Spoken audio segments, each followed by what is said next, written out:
In this video, I'd like to show you where you can download the statistics census boundary files from Statistics Canada.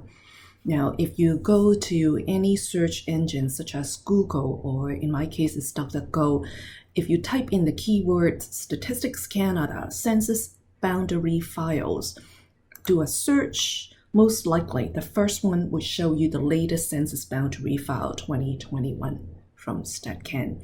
If you click that, it will take you to the website where you can download the boundary file. Let's take a look at this website.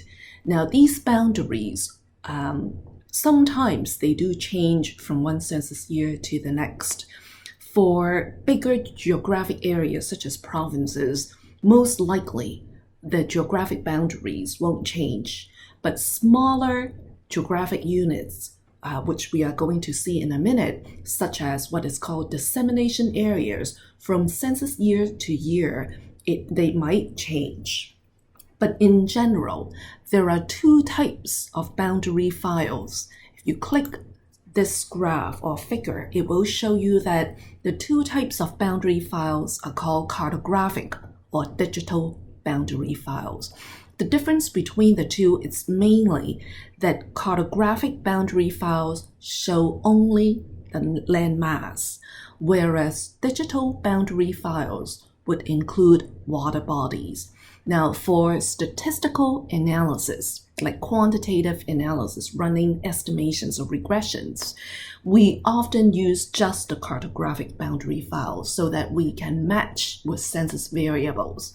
But for display only, normally we are not concerned which one we will be using, although the cartographic boundary files would look a little better showing just the landmass without being distracted by water bodies.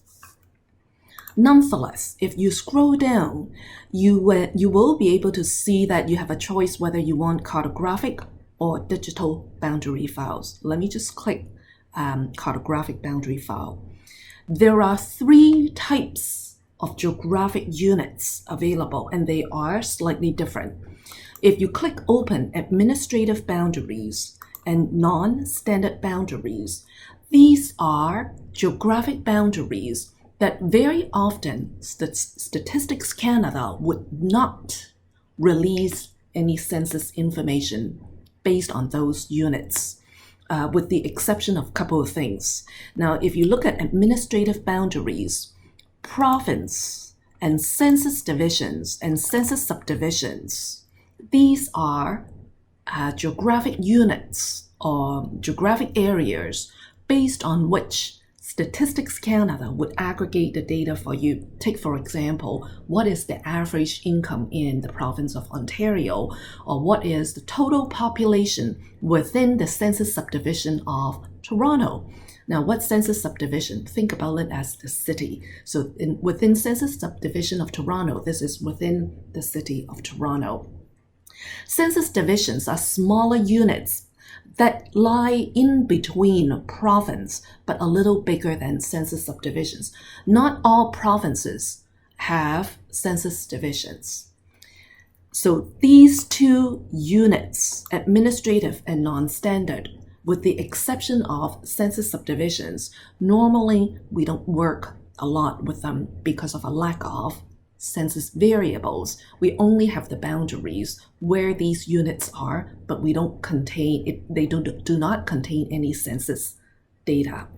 Whereas most cases that we will be working with will be statistical boundaries, because Statistics Canada would release statistics based on these boundaries.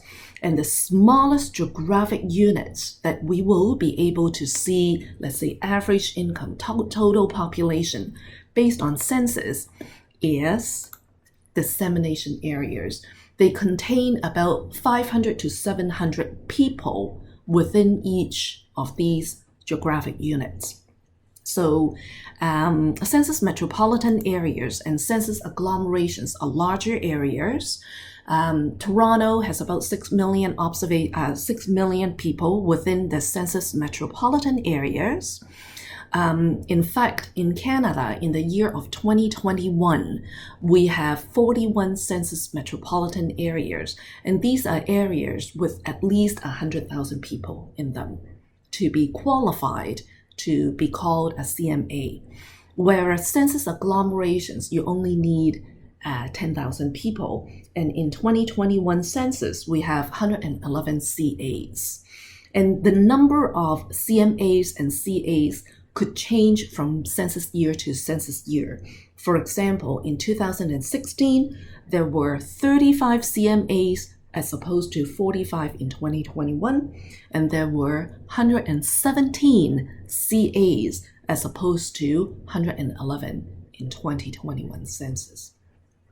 Now, let's take, for example, I want to download dissemination areas. So I just click or select DAs or dissemination areas here.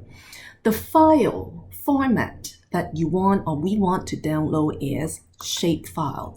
This is the file type that's most commonly used in most geographic software. And in the one that we are using, which is QGIS, it easily can interpret shapefile from the downloaded dataset. So if you click continue, the file is already here, which is in the form of a zip file. If you click that, it will download automatically.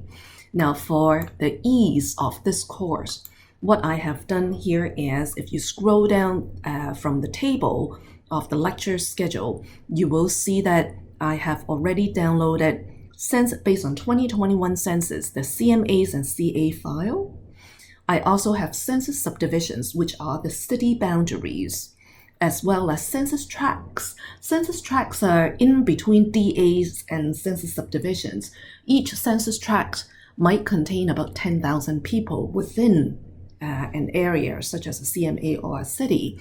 And census tract boundaries tend to be a little more stable than DAs, dissemination areas, but they can change from time to time. And dissemination areas, as I said, they tend to change from one census year to the next. But since 2011, most of the boundaries of these DAs stay quite stable. So instead of going to the website, you can conveniently download the 2021 census boundary files right here. But if you want to go back to 2016 boundary files, you need to go back to Statistics Canada to download them directly yourself.